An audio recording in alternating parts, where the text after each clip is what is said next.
저는 김미순입니다. 올해 75이죠. 평생을 검소하게 살아왔습니다. 남편을 일찍 떠나보낸 뒤로 혼자 힘으로 아들 최민준이를 키웠어요. 쉽지 않은 시간이었습니다. 하지만 저는 한 번도 후회한 적 없었죠. 민준이가 대학을 졸업하고 취직했을 때 저는 정말 기뻤습니다. 그리고 결혼까지 하더군요. 며느리 강수영을 처음 봤을 때 저는 생각했죠. 우리 아들이 좋은 사람 만났구나. 그렇게 믿었습니다. 민준이 가정을 꾸린 뒤 저는 작은 월세방으로 옮겼어요. 아들 집 근처였습니다. 하지만 자주 찾아가지는 않았죠. 젊은 부부에게 방해되고 싶지 않았거든요. 가끔 명절이나 생일에만 얼굴을 보는 게 전부였습니다. 방은 작았어요. 겨우 4평 남짓. 하지만 저 혼자 살기엔 충분했습니다. 월세는 30만 원. 국민연금으로 겨우겨우 내고 있었죠. 남은 돈으로 식비를 아껴 쓰며 살았습니다. 가끔 아프면 참았어요. 병원비가 아까웠거든요. 그렇게 몇 년을 살았습니다. 조용하고 평범한 날들이었죠. 저는 그저 건강하게 오래 살다가 아들에게 짐되지 않고 조용히 가는 게 소원이었어요. 그런데 그날이었습니다. 그 모든 게 무너진 날. 아침에 일어났는데 몸이 이상했어요. 어지러웠습니다. 일어서려는데 다리에 힘이 안 들어가더군요. 주저앉았죠. 바닥이 차가웠습니다. 심장이 마구 뛰었어요. 저는 기어서 핸드폰까지 갔습니다. 손이 떨렸죠. 민준이 번호를 눌렀어요. 신호가 갔습니다. 한참 후에 봤더군요. 엄마, 왜요? 바빠요. 민준이 목소리는 차가웠습니다. 저는 떨리는 목소리로 말했죠. 민준아, 엄마가 좀 이상해. 몸을 못 가누겠어. 민준이는 한숨을 쉬었습니다. 그리고 뭐라고 말하려던 순간 뒤에서 강수영의 목소리가 들렸어요. 또 돈 달라는 거예요? 귀에 박히는 목소리였습니다. 짜증이 가득했죠. 저는 가슴이 철렁했어요. 아니야, 수영아. 엄마가 정말 아픈가 봐. 민준이가 변명하듯 말했습니다. 하지만 강수영은 계속 뭐라고 중얼거렸어요. 저는 들리는 말들이 너무 괴로웠습니다. 엄마, 일단 119 불러요. 저는 회사에 있어서 전화가 끊겼습니다. 저는 멍하니 핸드폰을 쳐다봤어요. 손이 계속 떨렸죠. 눈물이 났습니다. 119를 불렀습니다. 구급대원들이 왔어요. 저를 들것에 실었죠. 병원으로 갔습니다. 응급실이었어요. 의사가 말했습니다. 심장에 문제가 있다고, 스트레스와 영양실조가 겹쳤다고 했죠. 입원이 필요하다고 했습니다. 저는 물었어요. 비용이 얼마나 드는지. 간호사가 대답했습니다. 일주일 정도면 200만 원 정도라고 했죠. 저는 숨이 막혔어요. 통장에 있는 돈은 300만 원 정도였습니다. 월세 석 달치와 생활비로 모은 전부였죠. 그 돈을 쓰면 월세를 못 내게 됩니다. 하지만 선택의 여지가 없었어요. 입원했습니다. 일주일 동안 병원 침대에 누워 있었어요. 천장만 바라봤습니다. 민준이는 한 번도 오지 않았죠. 전화도 없었어요. 퇴원 날이 다가왔습니다. 병원비를 계산했어요. 정확히 210만 원. 저는 통장을 텅 비웠습니다. 집으로 돌아갔어요. 힘없이 문을 열었죠. 그런데 현관에 쪽지가 붙어 있었습니다. 월세 미납으로 이번 달 말까지 나가주시기 바랍니다. 집주인 메모였어요. 저는 주저앉았습니다. 현관 바닥이 차갑더군요. 눈물이 왈칵 쏟아졌죠. 어떻게 해야 할까? 저는 아무 생각도 나지 않았습니다. 며칠을 그냥 멍하니 보냈어요. 결국 민준이에게 전화했습니다. 손이 떨렸죠. 이런 부탁하기 싫었거든요. 민준아, 엄마가 부탁이 있어. 민준이는 대답도 없이 듣고만 있었습니다. 저는 떨리는 목소리로 말했어요. 병원비 때문에 월세를 못 냈어. 집을 나가야 해. 잠시만, 정말 잠시만 신세 좀 지면 안 될까? 침묵이 흘렀습니다. 길고 무거운 침묵이었죠. 저는 숨도 제대로 쉬지 못했어요. 엄마, 잠깐만요. 민준이가 말했습니다. 그리고 수화기를 막는 소리가 들렸죠. 웅성거리는 소리들. 강수영과 뭔가 이야기하는 것 같았어요. 한참 후에 민준이가 다시 말했습니다. 일단 오세요. 대신 올해는 안 돼요. 알죠? 차가운 목소리였습니다. 하지만 저는 감사하다고 말했어요. 다른 선택이 없었거든요. 짐을 쌌습니다. 작은 가방 하나였죠. 옷 몇 벌과 세면도구. 그게 전부였어요. 마지막으로 방을 둘러봤습니다. 몇 년을 살았던 공간이었죠. 작고 낡았지만 제 보금자리였어요. 이제 떠나야 했습니다. 문을 닫았어요. 열쇠를 집주인에게 맡겼습니다. 그렇게 저는 갈 곳 없는 사람이 됐죠. 버스를 탔습니다. 민준이 집으로 가는 길이었어요. 창밖을 봤습니다. 사람들이 바쁘게 걸어가더군요. 모두 자기 갈 곳이 있어 보였어요. 저만 없는 것 같았습니다. 내 집, 내 자리, 아무것도 없었죠. 민준이 집 앞에 도착했습니다. 아파트였어요. 깨끗하고 큰 단지였죠. 저는 무거운 발걸음으로 엘리베이터를 탔습니다. 벨을 눌렀어요. 문이 열렸습니다. 강수영이 서 있었죠. 표정이 굳어 있었어요. 반갑지 않다는 게 온몸으로 느껴졌습니다. 들어오세요. 강수영이 짧게 말했어요. 저는 고개를 숙이고 들어갔습니다. 집은 넓고 깨끗했어요. 하지만 차가웠죠. 민준이가 거실에 앉아 있었습니다. 제 얼굴을 제대로 보지 않았어요. 시선을 피하더군요. 엄마, 작은 방 쓰세요. 짐 두고 나오세요. 그게 전부였습니다. 따뜻한 말 한마디 없었죠. 저는 방으로 들어갔어요. 작은 창고 같은 공간이었습니다. 짐을 내려놓았어요. 그리고 침대에 앉았죠. 가슴이 답답했습니다. 눈물이 또 나려고 했어요. 저는 참았습니다. 울면 안 됐거든요. 여기선 조용히 있어야 했어요. 짐이 되지 말아야 했습니다. 창밖을 봤어요. 해가 지고 있었습니다. 하늘이 붉게 물들었죠. 아름다웠어요. 하지만 제 마음은 어두웠습니다. 이게 시작이었습니다. 지옥 같은 나날의 시작이었죠. 다음 날 아침이었습니다. 저는 일찍 일어났어요. 최대한 조용히 움직였죠. 소리 내지 않으려고 애썼습니다. 거실로 나갔어요. 아무도 없었습니다. 부엌에서 물소리가 들렸죠. 며느리가 아침 준비를 하고 있었어요. 수영아, 내가 도와줄까? 제가 조심스럽게 물었습니다. 수영이는 뒤도 돌아보지 않았어요. 됐어요. 혼자 하는 게 편해요. 차갑게 잘라 말했죠. 저는 물러났습니다. 거실 구석 소파에 앉았어요. 손을 가지런히 모았습니다. 민준이와 아이들이 나왔어요. 식탁에 앉았죠. 밥상이 차려졌습니다. 4명 몫이었어요. 저는 포함되지 않았습니다. 내 밥은 없는 거니? 제가 물었어요. 수영이 대답했습니다. 저희는 바빠서 먼저 먹어야 되거든요. 어머님은 나중에 드세요. 냉랭한 목소리였죠. 저는 고개를 끄덕였습니다. 할 말이 없었어요. 민준이는 아무 말도 하지 않았습니다. 그저 밥만 먹었죠. 아내 눈치를 보는 게 역력했어요. 저는 가슴이 아팠습니다. 손주들이 저를 봤어요. 10살, 8살 남매였죠. 예전엔 할머니라고 반겼는데 이젠 달랐습니다. 엄마, 할머니 왜 여기 있어? 딸아이가 물었어요. 강수영이 대답했습니다. 잠깐 계시는 거야.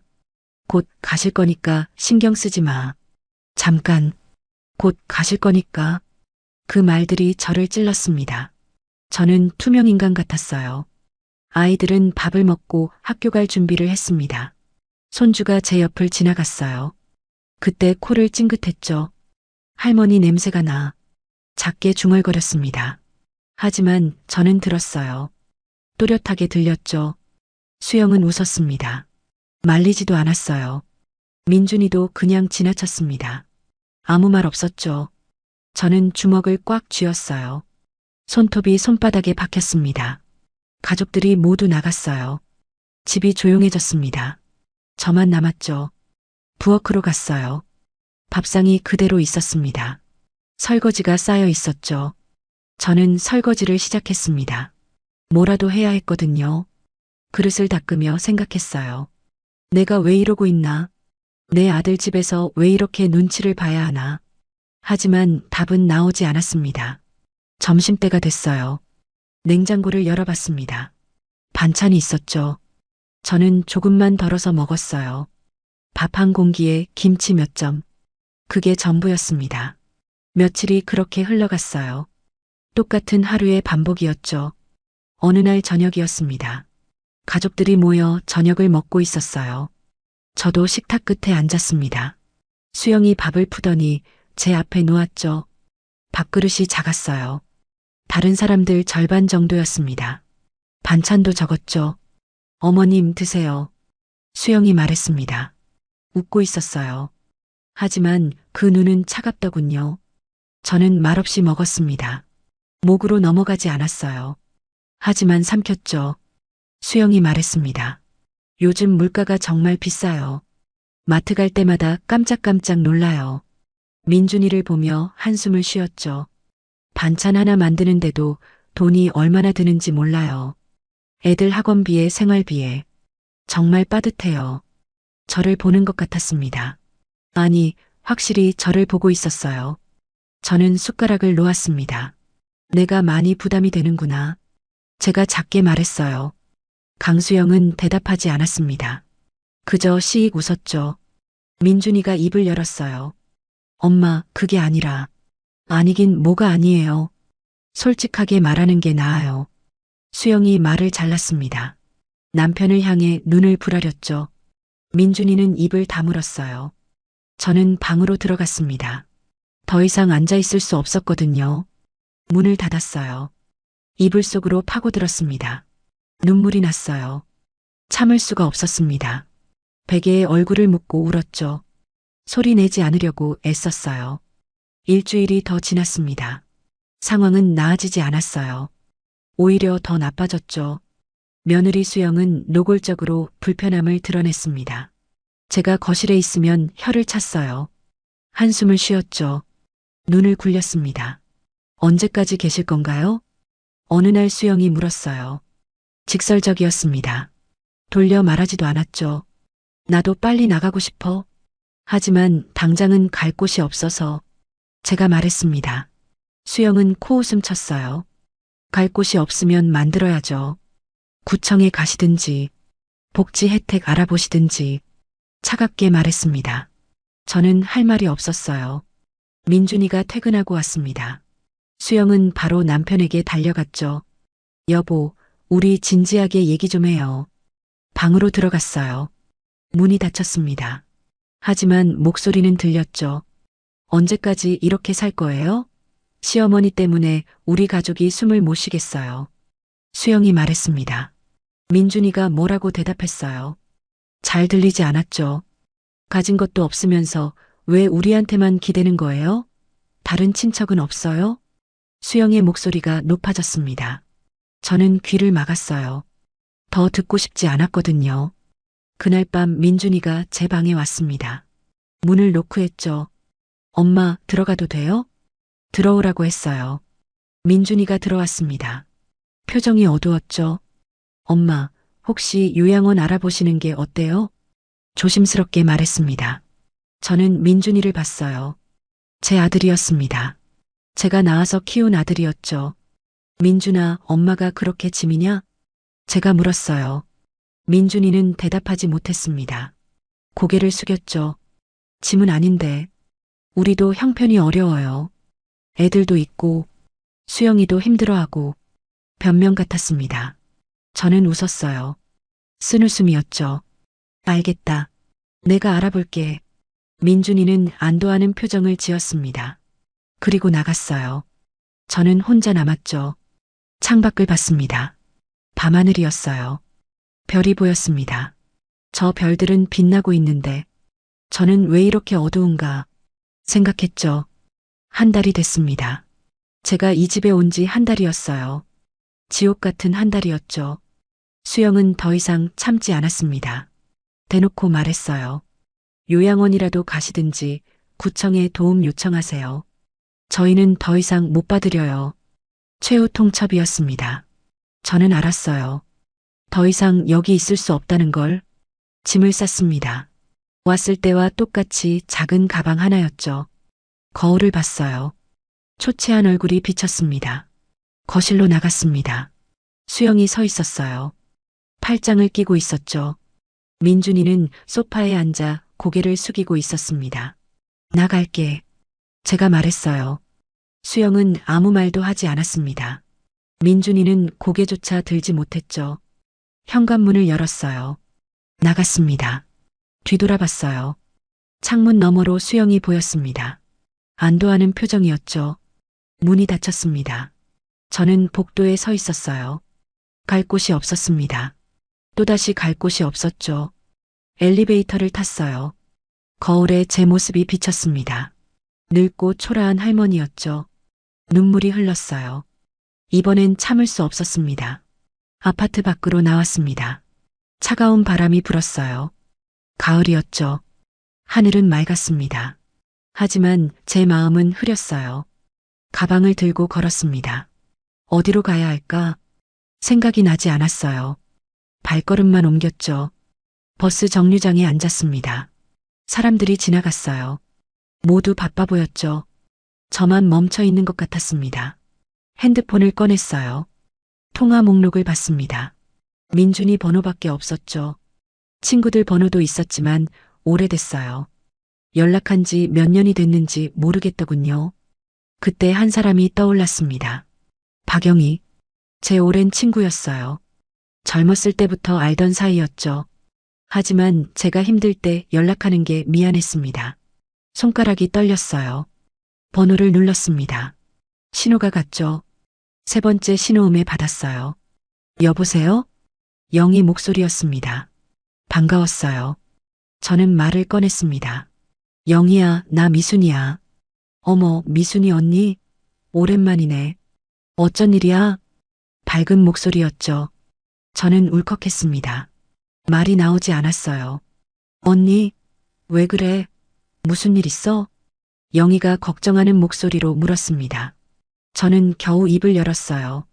영희야, 나 좀 도와줄 수 있겠니? 떨리는 목소리였습니다. 영희는 바로 대답했어요. 무슨 소리야? 당연하지. 무슨 일인데? 저는 모든 걸 말했습니다. 병원에 입원했던 일, 집을 나온 일, 아들 집에서 겪은 일들, 그리고 다시 쫓겨난 일까지. 영희는 중간중간 한숨을 쉬었어요. 화가 난 것 같았죠. 그 불효자식들, 당장 우리 집으로 와. 주소 보낼게. 영희가 단호하게 말했습니다. 저는 눈물이 났어요. 고맙다고 했습니다. 정말 고맙다고 했죠. 영희 집으로 갔습니다. 지하철을 2번 갈아탔어요.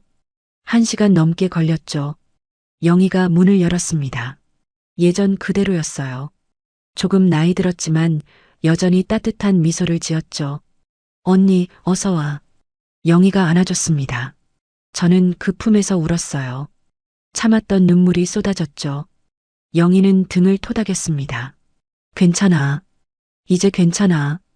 방으로 들어갔어요. 작지만 깨끗한 방이었습니다. 영희가 이불을 펴줬죠. 여기서 쉬어. 필요한 거 있으면 말하고.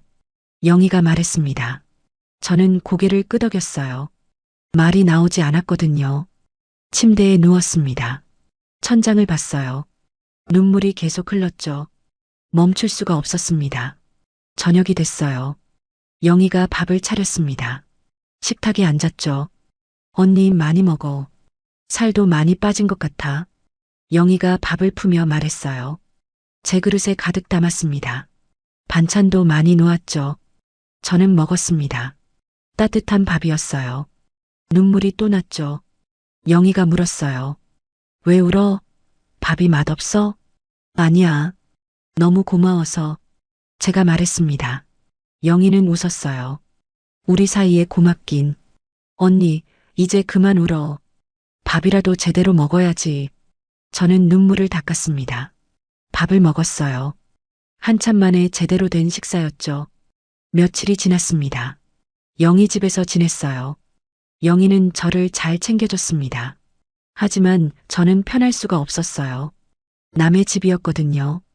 영희가 아무리 편하게 있으라고 해도 미안했습니다. 매일 울었어요. 영희가 없을 때 혼자 울었죠. 왜 이렇게 됐을까? 뭘 잘못한 걸까? 생각만 했습니다.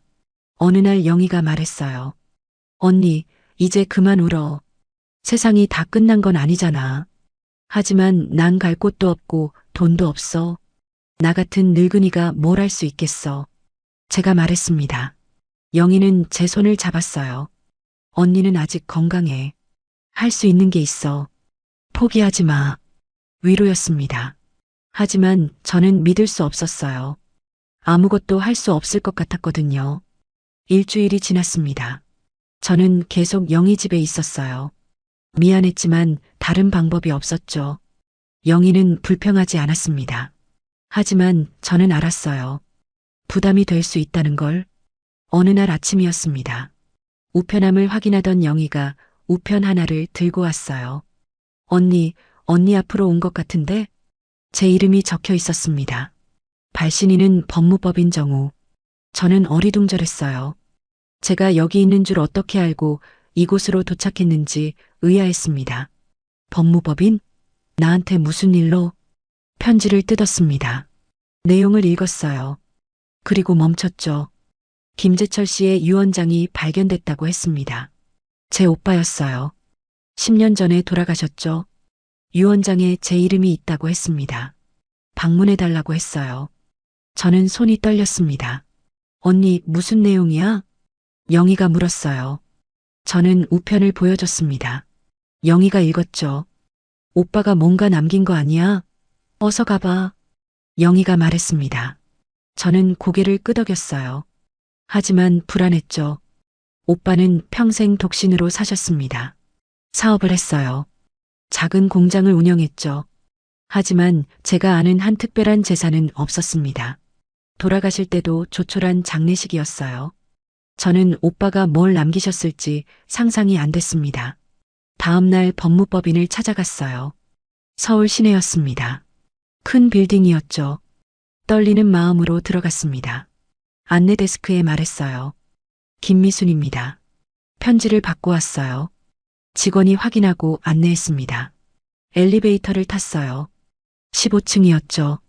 변호사 사무실이었습니다. 중년 남자가 앉아 있었어요. 김미순 여사님이십니까? 네, 그렇습니다. 제가 대답했어요. 변호사는 자리를 권했습니다. 앉았죠. 고 김재철 씨의 동생이 맞으시죠? 네, 제 오빠입니다. 변호사는 서류를 꺼냈어요. 유언장이었습니다. 고인께서 10년 전 유언장을 작성하셨습니다. 최근 정리 과정에서 발견됐죠. 저는 숨을 죽였습니다. 변호사가 말을 이었어요. 고인께서 김포의 토지를 소유하고 계셨습니다. 3,000평 규모입니다. 3,000평? 저는 눈이 커졌어요. 믿을 수 없었죠. 그 토지를 김미순 여사님께 상속한다고 명시하셨습니다. 변호사가 말했습니다. 저는 말문이 막혔어요. 현재 김포 지역 개발 호재로 토지 가치가 상승했습니다. 감정가는 약 50억 원입니다. 50억? 그 숫자가 귀에 들어왔어요. 하지만 실감이 나지 않았습니다. 50억이요? 그게 정말인가요? 제가 떨리는 목소리로 물었어요. 변호사는 고개를 끄덕였습니다. 네, 확실합니다. 서류가 모두 정리돼 있습니다. 상속 절차만 밟으시면 됩니다. 저는 멍했어요. 현실 같지 않았습니다. 며칠 전까지 갈 곳도 없던 제가 50억 원의 땅 주인이라니. 서류에 도장을 찍었습니다. 손이 계속 떨렸어요. 변호사가 말했습니다. 축하드립니다. 개발이 진행되면 가치는 더 오를 것입니다. 법무법인을 나왔어요. 거리가 낯설게 느껴졌습니다. 모든 게 꿈 같았죠. 영희에게 전화했습니다. 모든 걸 말했어요. 영희는 소리쳤습니다. 정말? 50억? 언니, 이제 당당하게 살 수 있겠네. 기뻤습니다. 하지만 동시에 복잡했어요. 제 머릿속엔 민준이와 강수영 얼굴이 떠올랐습니다. 가진 것 없다고 쫓아냈던 그들.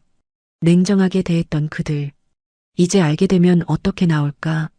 저는 씁쓸하게 웃었습니다. 집으로 돌아가는 길. 제 인생이 바뀐 날이었죠. 영희 집으로 돌아왔습니다.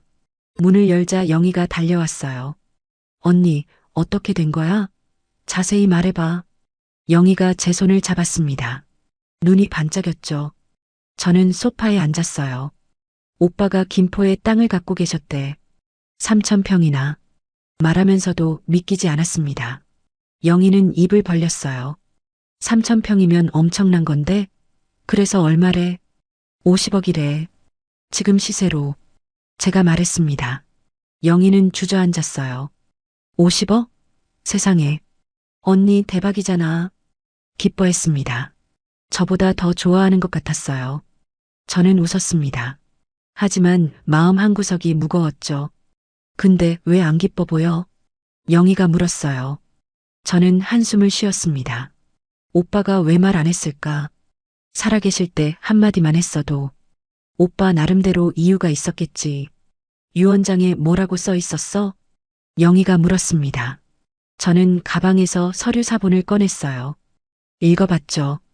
내 동생 미순에게 넌 평생 힘들게 살았다.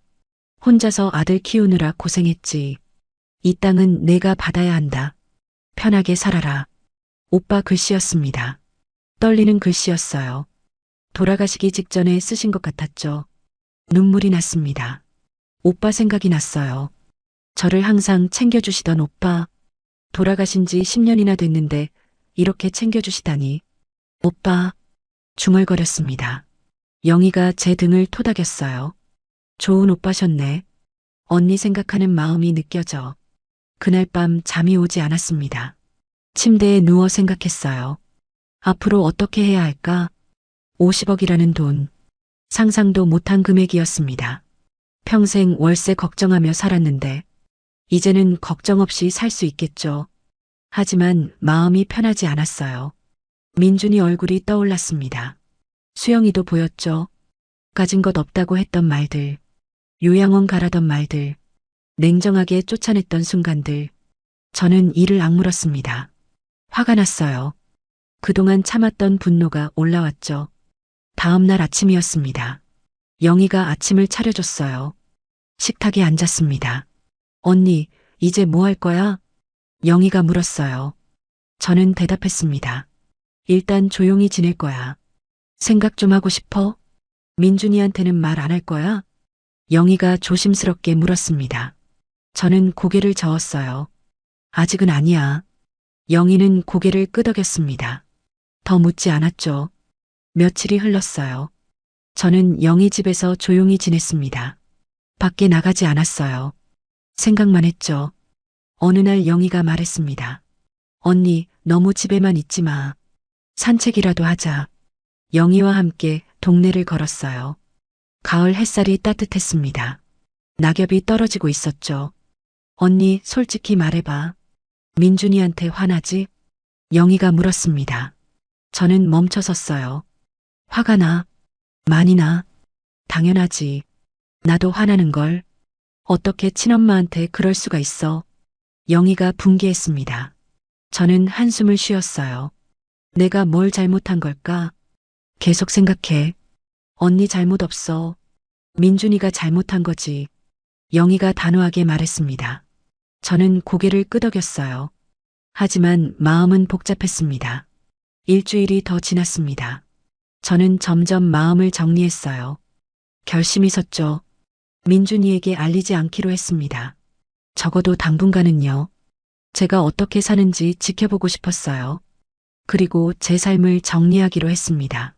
이제는 당당하게 살 수 있었거든요. 변호사에게 전화했어요. 땅 일부를 팔고 싶다고 했습니다. 얼마 정도 필요하십니까? 변호사가 물었어요. 저는 대답했습니다. 10억 정도면 될 것 같아요. 알겠습니다. 매수자를 찾아보겠습니다. 한 달이 걸렸습니다. 땅 일부가 팔렸어요. 12억에 팔렸죠. 예상보다 높았습니다. 통장에 돈이 들어왔어요. 저는 통장을 보며 눈물을 흘렸습니다. 처음 보는 숫자였거든요.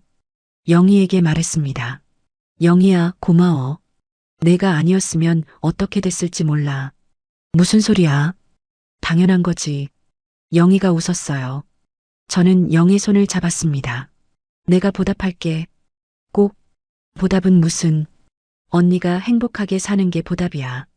영희는 그렇게 말했습니다. 저는 감사했어요. 진짜 친구가 뭔지 알았죠. 실버타운을 알아봤습니다.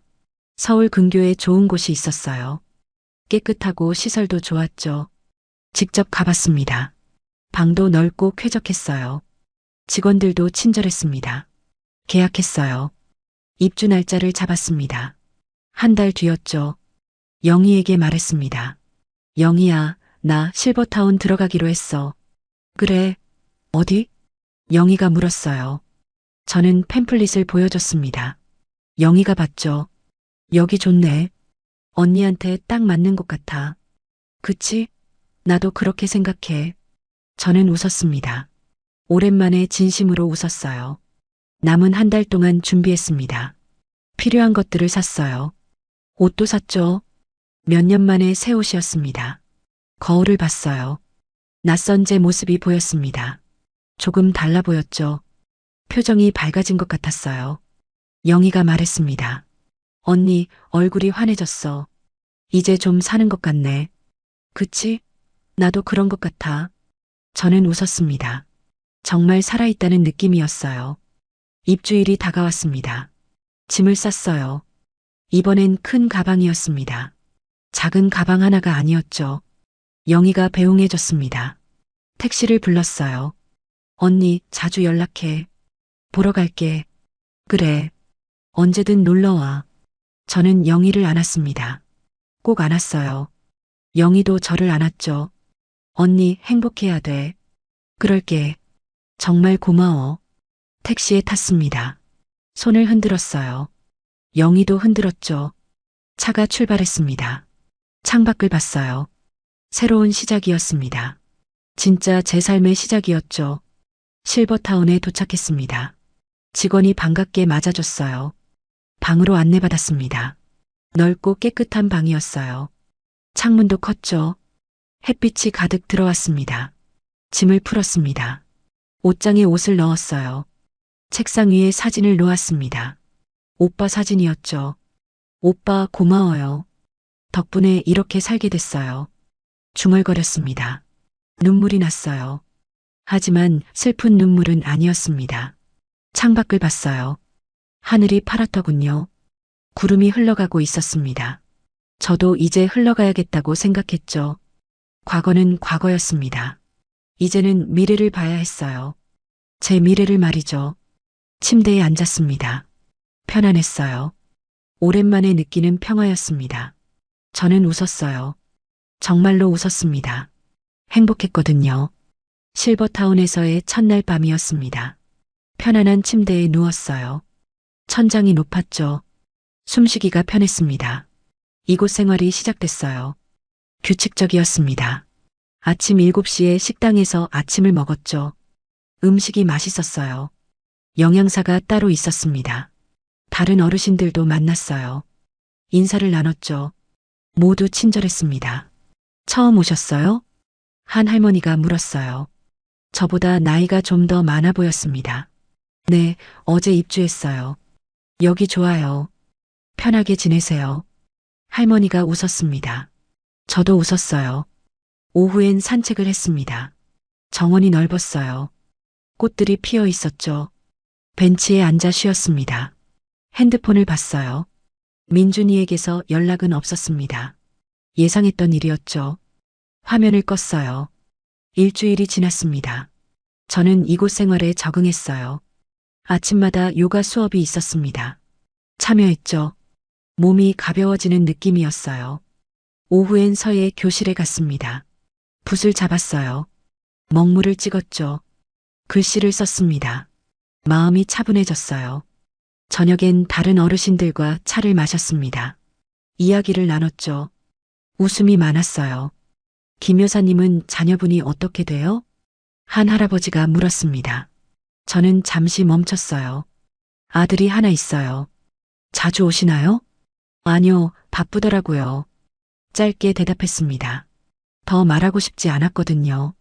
할아버지는 알아챘는지 더 묻지 않았어요. 한 달이 흘렀습니다. 평화로운 날들이었죠. 저는 행복했어요. 진짜 행복했습니다. 어느 날 영희가 찾아왔어요.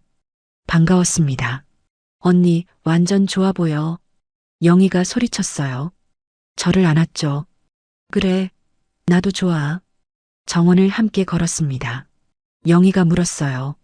민준이한테서 연락 왔어? 아니, 없어. 그 녀석 아직도 모르는 건가? 영희가 혀를 찼습니다. 저는 고개를 끄덕였어요. 응, 아직 말 안 했어. 언제까지 숨길 건데? 모르겠어. 일단은 이대로 있고 싶네. 영희는 이해한다는 듯 고개를 끄덕였습니다. 더 묻지 않았어요. 그날 저녁 영희는 돌아갔습니다. 손을 흔들며 배웅했어요. 방으로 돌아왔죠. 창밖을 봤습니다. 별이 보였어요. 반짝이고 있었죠. 며칠 후였습니다. 변호사에게서 연락이 왔어요. 김미순 여사님, 서류 정리가 끝났습니다. 남은 토지는 40억 원 정도 가치입니다. 알겠습니다. 개발 계획이 확정되면 더 오를 겁니다. 보유하고 계시는 게 좋을 것 같습니다. 변호사가 조언했어요. 저는 동의했습니다. 네, 그렇게 할게요. 전화를 끊었어요. 창밖을 봤습니다. 구름이 흘러가고 있었죠. 그때 핸드폰이 울렸습니다. 모르는 번호였어요. 받았죠. 여보세요? 고모, 저 재호예요. 조카가 전화 왔습니다. 순간 흠칫 놀랐어요. 재호야? 무슨 일이니?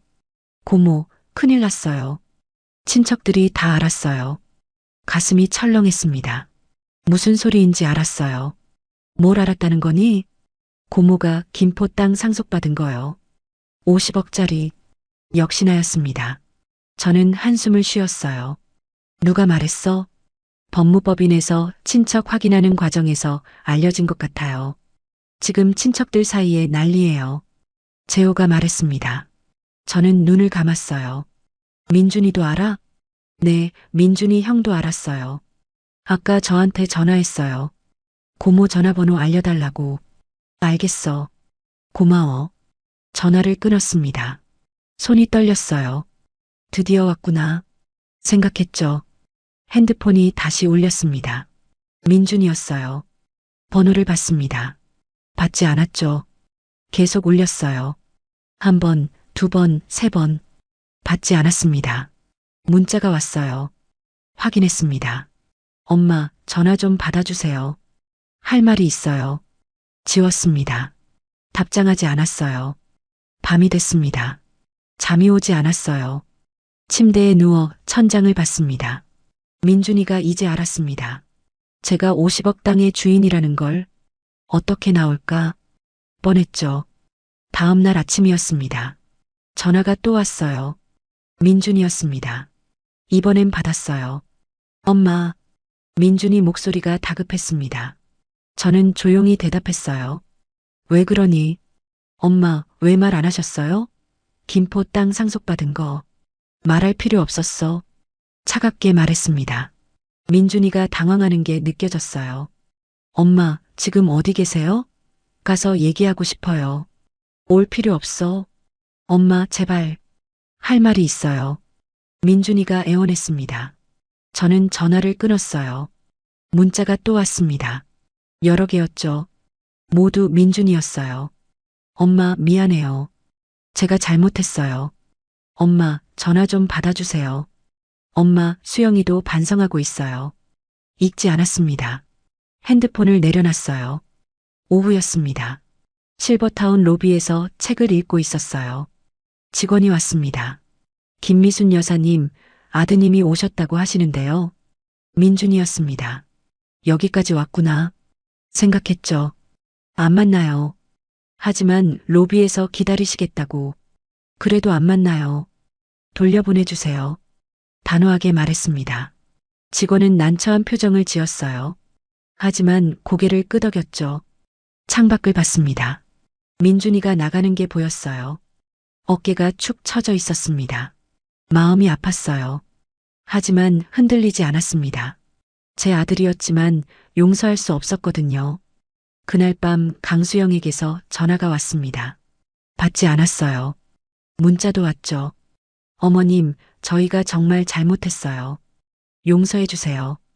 웃음이 나왔습니다. 쓴웃음이었죠. 이제 와서 용서라니. 가진 것 없다고 쫓아낼 땐 언제고, 이제 돈이 있다고 용서를 빈다니. 저는 문자를 지웠습니다. 번호를 차단했어요. 민준이 번호도 차단했죠. 더 이상 그들의 목소리를 듣고 싶지 않았습니다. 며칠이 지났어요. 조용해졌습니다. 연락이 오지 않았죠. 차단했으니 당연했어요. 저는 평화를 되찾았습니다. 다시 규칙적인 생활을 했어요. 요가도 하고 서예도 했죠. 어느 날 영희에게 전화했습니다. 모든 걸 말했어요. 잘했어, 언니. 흔들리지 마. 영희가 말했습니다. 저는 고개를 끄덕였어요. 안 흔들려. 이미 마음 정했어. 그래, 그게 맞아. 언니는 언니 인생 살아야 돼. 영희의 말이 힘이 됐습니다. 저는 감사했어요. 밤에 일기를 썼습니다. 오랜만에 쓰는 일기였죠. 오늘 민준이가 찾아왔다. 만나지 않았다. 마음이 아팠지만 후회는 없다. 나는 이제 나를 위해 살 것이다. 펜을 내려놨어요. 창밖을 봤습니다. 달이 떠 있었죠. 밝았어요. 제 마음처럼 말이죠. 한 달이 더 지났습니다. 저는 실버타운에서 평화롭게 지냈어요. 매일 아침 요가를 했죠. 몸이 건강해지는 게 느껴졌습니다.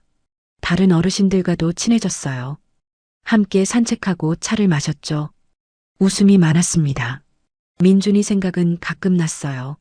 하지만 연락하지 않았습니다. 그들도 연락하지 않았죠. 차단했으니 당연했어요. 어느 날 오후였습니다. 정원에서 책을 읽고 있었어요. 직원이 다가왔습니다. 김 여사님, 손님이 오셨어요. 고개를 들었습니다. 누굴까 싶었죠. 누군데요? 강수영 씨라고 하시는데요. 며느리였습니다. 가슴이 철렁했어요. 여기까지 왔구나. 안 만나요. 하지만 무릎 꿇고 계세요. 제발 한 번만 만나달라고. 직원이 난처해했습니다. 저는 한숨을 쉬었어요. 알겠어요. 만날게요. 일어났습니다. 로비로 걸어갔죠. 강수영이 있었어요. 정말 무릎을 꿇고 있었습니다. 얼굴이 초췌했어요. 화장기도 없었죠. 저를 보자 강수영이 울기 시작했습니다. 어머님, 달려와서 제 손을 잡았어요. 저는 손을 뿌리쳤습니다. 왜 왔어? 차갑게 물었습니다. 강수영은 계속 울었어요. 어머님, 죄송해요. 정말 죄송해요. 이제 와서 사과가 무슨 소용이야. 제가 잘못했어요. 제발 용서해 주세요. 수영이 다시 무릎을 꿇었습니다. 사람들이 쳐다봤어요. 저는 불편했죠. 일어나. 용서해 주실 때까지 안 일어나요. 고집을 부렸습니다. 저는 한숨을 쉬었어요. 사무실로 가자.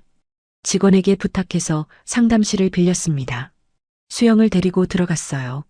문을 닫았죠. 이제 말해. 왜 왔어? 수영은 눈물을 닦았습니다. 말을 시작했어요. 어머님, 저희가 정말 잘못했어요. 그때 어머님을 그렇게 대했던 거 알아. 후회하고 있어요. 매일 밤 잠도 못 자요. 어머님 생각하면 가슴이 아파요. 저는 웃었습니다. 비웃음이었죠. 내가 땅 상속받은 걸 알기 전에도 그랬어? 강수영이 말을 멈췄습니다. 대답하지 못했어요. 솔직하게 말해봐. 내가 가난했으면 지금 여기 왔겠어? 그게 대답 안 해도 알아. 돈 때문이잖아.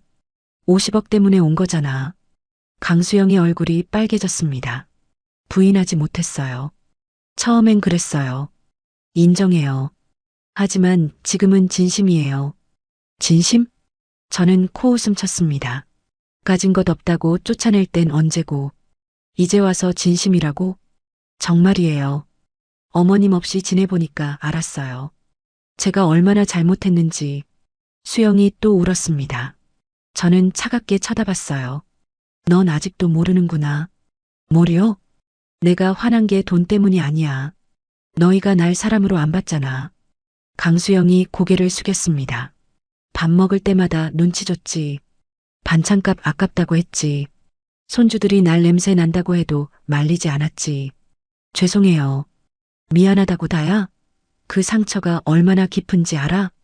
제 목소리가 떨렸습니다. 참았던 감정이 올라왔어요. 난 내 엄마였어. 친엄마는 아니어도 가족이었잖아. 근데 넌 날 짐으로 봤어. 어머님, 이제 와서 용서를 바라는 게 말이 돼? 강수영은 울기만 했습니다. 할 말이 없는 것 같았어요. 저는 일어났습니다. 돌아가. 어머님, 제발이요. 더 이상 할 말 없어. 나가줘. 어머님. 수영이 매달렸습니다. 저는 뿌리쳤어요. 다시는 오지 마. 난 너희랑 끝났어. 문을 열고 나왔습니다. 뒤에서 강수영의 울음소리가 들렸어요. 하지만 돌아보지 않았습니다. 방으로 돌아왔어요. 침대에 앉았습니다. 손이 떨렸죠. 화가 났거든요. 그날 저녁 민준이에게서 이메일이 왔습니다. 차단했지만 이메일은 막지 않았었죠. 엄마, 수영이가 다녀왔다고 했습니다. 엄마 말이 맞아요. 저희가 잘못했어요. 돈 때문이 아니에요. 진짜 후회하고 있어요. 제발 한 번만 만나주세요. 읽었습니다. 답장하지 않았어요. 삭제했죠. 며칠 후 또 이메일이 왔습니다.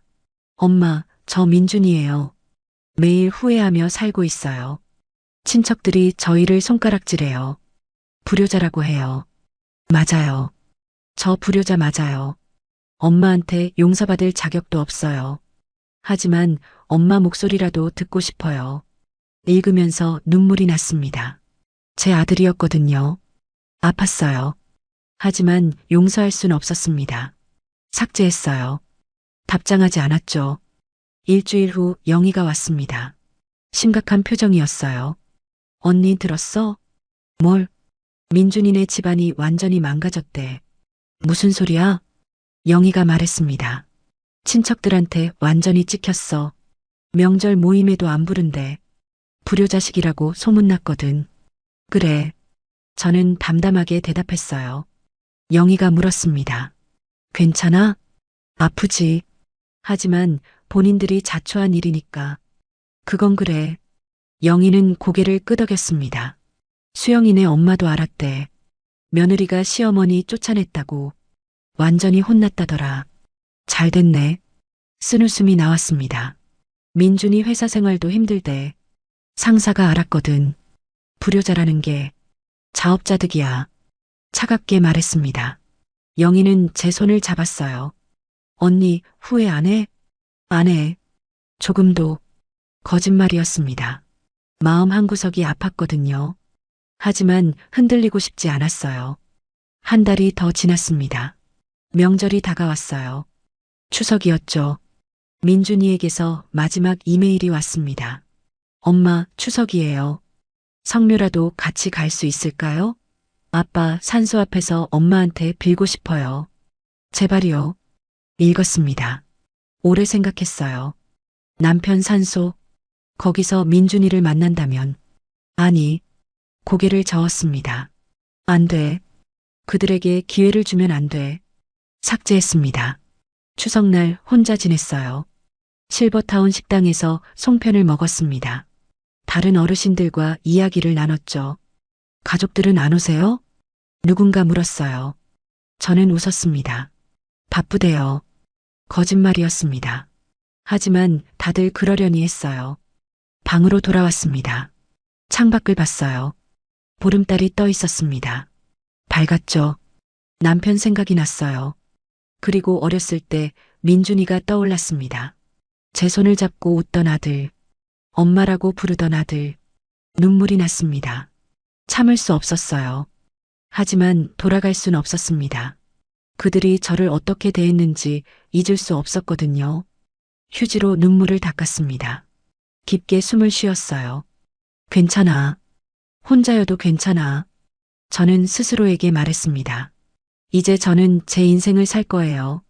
아무도 저를 함부로 대하지 못하게 당당하게 살 겁니다. 추석이 지나고 가을이 깊어졌습니다. 나뭇잎이 물들었어요. 빨갛고 노란 잎들이 떨어졌죠. 저는 여전히 실버타운에서 지냈습니다. 이젠 완전히 적응했어요. 아침마다 정원을 산책했죠. 상쾌했습니다. 민준이에게서 연락은 더 이상 오지 않았어요. 포기한 것 같았습니다. 마음 한구석이 허전했죠. 하지만 이게 맞다고 생각했어요. 변호사에게 전화했습니다. 유언장을 작성하고 싶다고 했어요. 언제 오시겠습니까? 내일 갈게요. 다음 날 법무법인을 찾아갔습니다. 변호사가 반갑게 맞아줬어요.